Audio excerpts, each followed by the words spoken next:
Hello, everybody. Welcome to this week's episode of Isolated Insights. This week's Torah portion, we have a chock-a-block double parasha of Chukat Balak, and it's got lots of interesting anecdotes, lots of interesting laws. One of the more interesting points, more famous points, is the story of Balaam.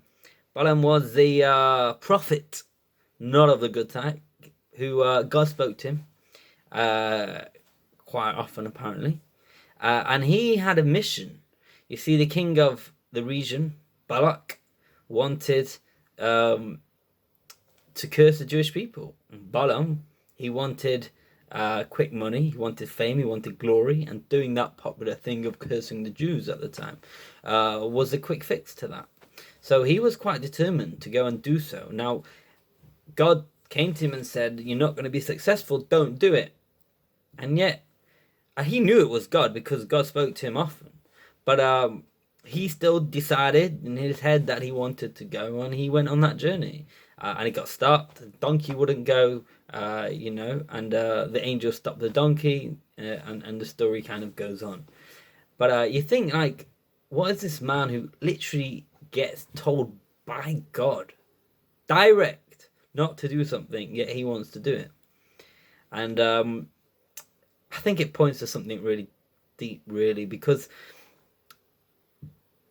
how many times do we, in our head, want something? You really want that chocolate cake. You really want it. And you know, by having too much of it, it's not going to do you well.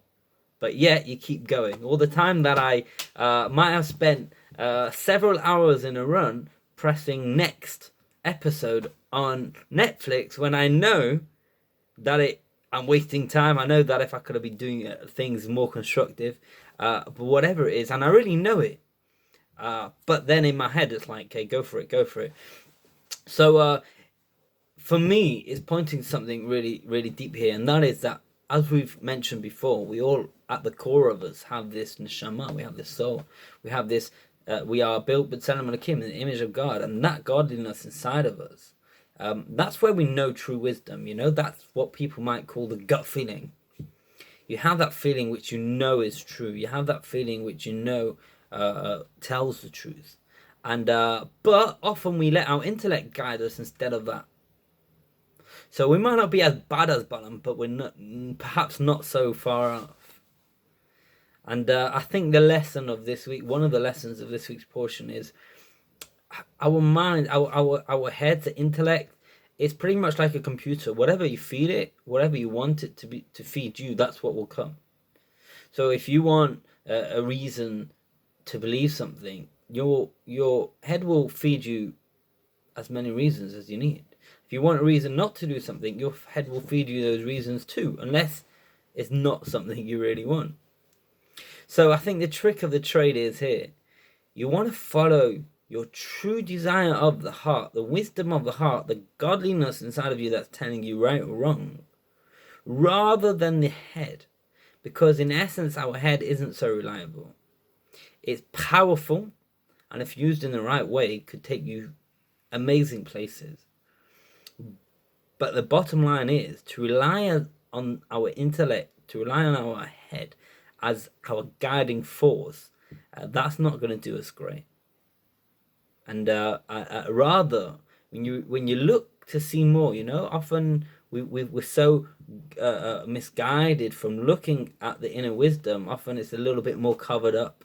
So you want to keep looking to see that. Keep looking to see how our thoughts are just that. And the thought can come in our head and the thought can go out our head. They're not that often they're helpful, but often there's no need to follow that thought. But when you do follow the thought, it will feed you. It will back itself up.